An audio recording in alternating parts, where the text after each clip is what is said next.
네, 여러분 안녕하세요. 문선생입니다. 오늘 둔촌주공 재건축 분양하는 것에 관한 네 번째 영상을 올리게 되었습니다. 거의 영상을 올리는 시점마다 거의 미분양의 가능성이 점점 올라가고 있는 그런 분위기가 나타나고 있는데, 이번에 제가 말씀드릴 거는 이제 두 가지 이유로 거의 34평대는 미분양이 확실하다라는 생각이 들어서 오늘 영상 찍게 되었습니다. 그 이유 두 가지인데 그거를 설명해 드리면서 오늘 영상을 보려고 합니다.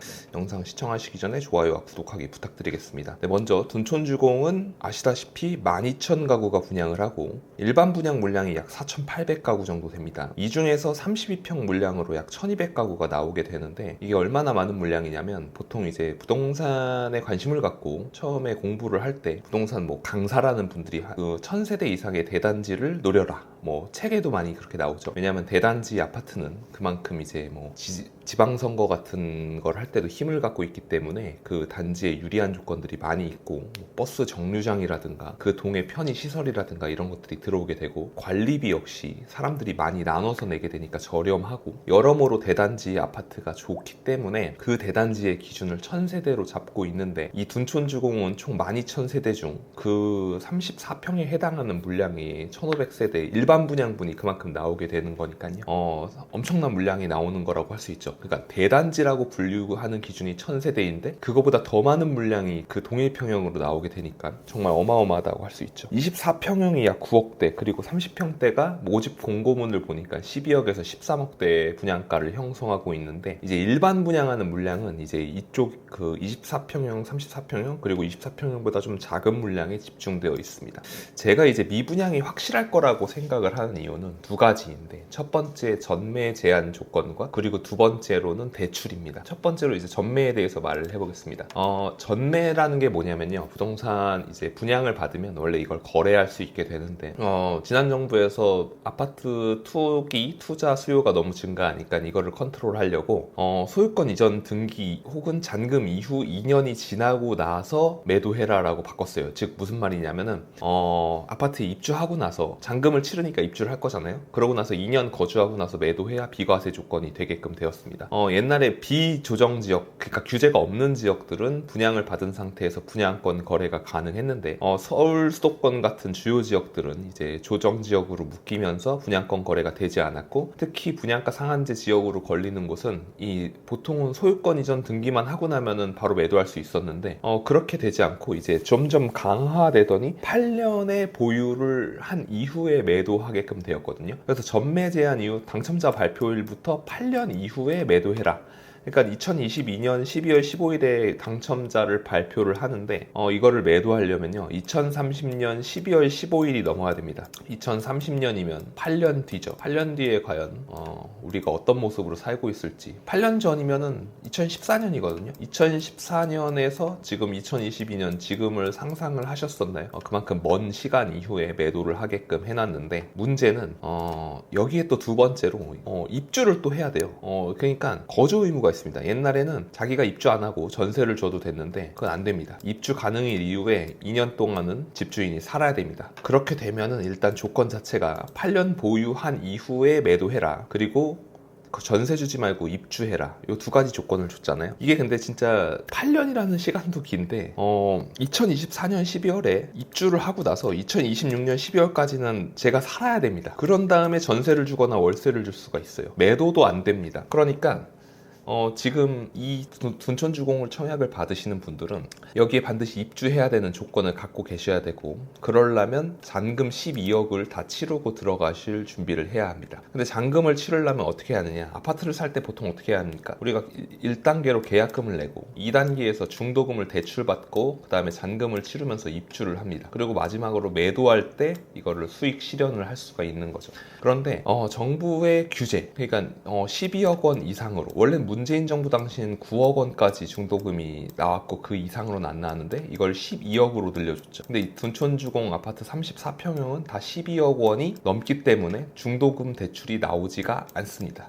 그러면 스스로 2년 동안 10억을 넘게 조달해야 됩니다. 계약금과 중도금을 모두 조달해야 되는 거죠. 그러면 보통 사람들이 그 돈을 어디서 끌어오느냐, 자기가 살고 있는 집을 전세를 주거나 매도를 한 이후에 끌어와야 되는데 그게 쉽지 않고, 그리고 이 계약금조차도 오차도 약 20%로 설정이 된다면 12월 15일에 당첨자 발표일 이후에 1월 15일 전까지 이 34평형의 20% 금액인 2.4억 원을 준비를 해가지고 내야 합니다. 현금 2억 4천만 원 이상 있으신 분들이 지금 청약을 넣을 수 있는 거죠. 그런데 또 문제가 있습니다. 이게 설령 입주를 할 때는 이제 이게 대출 규제가 풀렸기 때문에 50%까지는 대출이 나오거든요. 그러면 내가 12억짜리 아파트를 들어갈 때 6억을 빌린다라고 하면은 DSR, 그러니까 여러분들이 한 달에 버는 소득 대비해서 갚아야 될 빚이 얼마냐라는 거를 볼 때 그 기준이 부부 합산 가구 소득이 연봉 2억 원이 넘어야 합니다. 근데 제가 알기로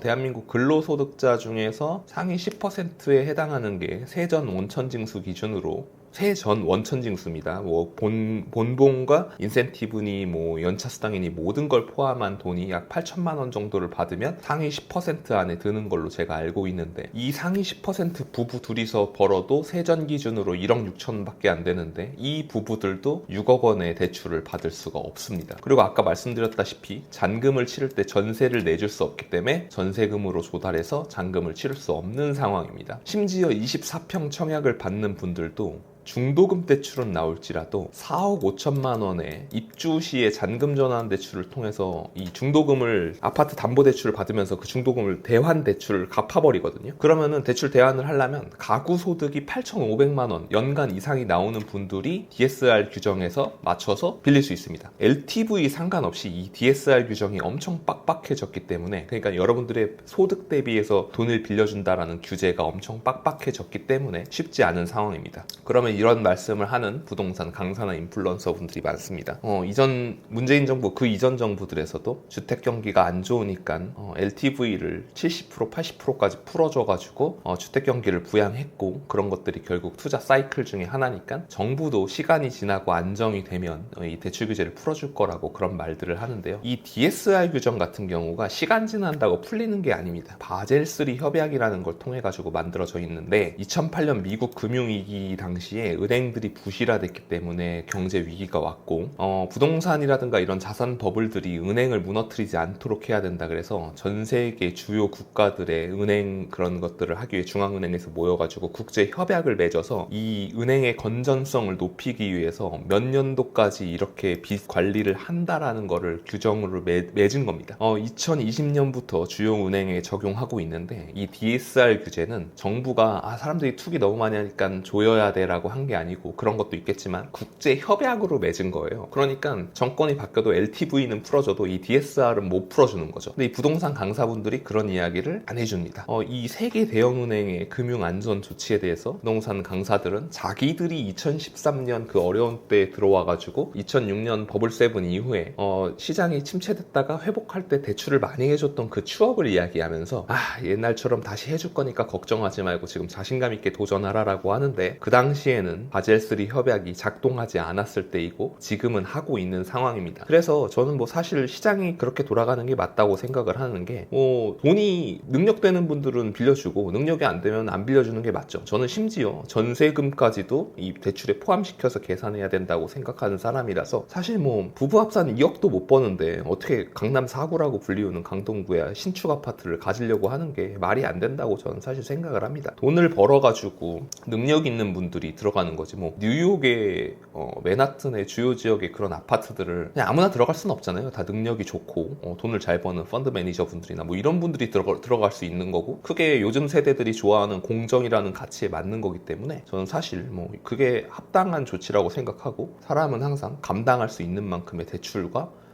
그런 생활을 유지해야지 이 사회가, 그리고 본인 개인도 잘 돌아간다고 생각하는 사람입니다. 그래서 항상 부동산 강사분들이 돈은 너만 없어요 라고 되게 비아냥거렸는데, 돈은 이제 나 빼고 다 있는지 몰라도 과연 둔촌주공 아파트에 8년간 10억씩 묻어두면서 버틸 필요가 있느냐라는 생각을 하게 되고, 8년 동안 현금 10억을 묻어둘 거면, 그냥 그럴 거면은 2년 안에 8억을 현금으로 수익 실현할 수 있는 다른 대체 아파트를 찾아도 되는 거고, 굳이 10억이라는 큰 돈을, 뭐 10억이 돈입니까? 라는 분들도 계시지만, 최근에 금리를 1금융권에서 이제 예금을 넣어놓으면 10억을 넣어놓으면 5%를 주니까 1년에 5천만 원, 약 한 달에 세전 기준으로 400만 원을 주는 시대인데, 과연 이 10억이라는 돈을 8년간 이 아파트에 묶어둘 필요가 있느냐라는 된다는 생각을 10억을 갖고 계신 분들은 당연히 생각을 할 거라고 생각합니다. 그래서 저는 뭐 34평의 둔촌주공 미분양이 거의 확실시 되고 있다라고 생각을 하고 있고요. 이제 둔촌주공이 34평 미분양이 나고 나면 부동산 시장이 굉장히 침체가 될 것 같습니다. 그렇게 될 것 같고 전국에 분양하는 단지들이 미분양이 굉장히 많이 나게 되고 그러면 신축 공급 사이클이 약간 이상이 오면서 재개발 재건축 시장에도 어려움이 있고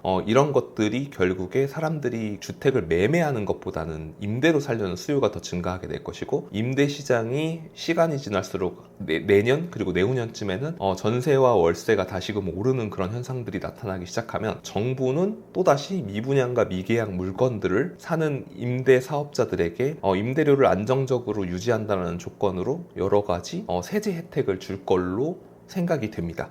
그 시기가 뭐 아주 먼 미래라고 저는 생각하지 않고 1년이나 2년 후면은 그런 모습들을 볼 수 있지 않을까라고 생각을 하고 있고 실제로 11월에 국토부가 발표한 내용에서 보면 이 민간임대 사업자 제도를 다시금 부활시키고 어떻게 개선해 나갈지 발표를 12월에 할 거라고 했거든요. 그렇기 때문에 이 둔촌주공이 미분양이 나게 되거나 미계약이 발생하게 되면 그런 발표에도 또 영향을 줄 거라고 생각이 들고요. 어쨌거나 강남 4구라고 불리우는 강동구의 아주 메인 아파트였던 둔촌주공의 재건축 신축 아파트가 12억대에도 34평이 미분양이 나게 되면 수도권 인근 지역들 뭐 말씀은 굳이 안 드리겠습니다만은 뭐 국평 기준으로 GTX 노선 때문에 그리고 뭐 호수가 잘 보여서 32평 아파트가 15억을 돌파하고 여기가 이제 제2의 강남 버금가는 지역이 될 거라고 했던 그런 지역들이 그때의 신고가를 다시금 회복하는데 상당 시간이 걸릴 것으로 예상이 됩니다. 그래서 둔촌주공 분양이 12월 5일이고 5일 이후면은 바로 그 경쟁률을 볼 수 있기 때문에 그때 다시 보면은 좋을 것 같다라는 생각이 듭니다. 오늘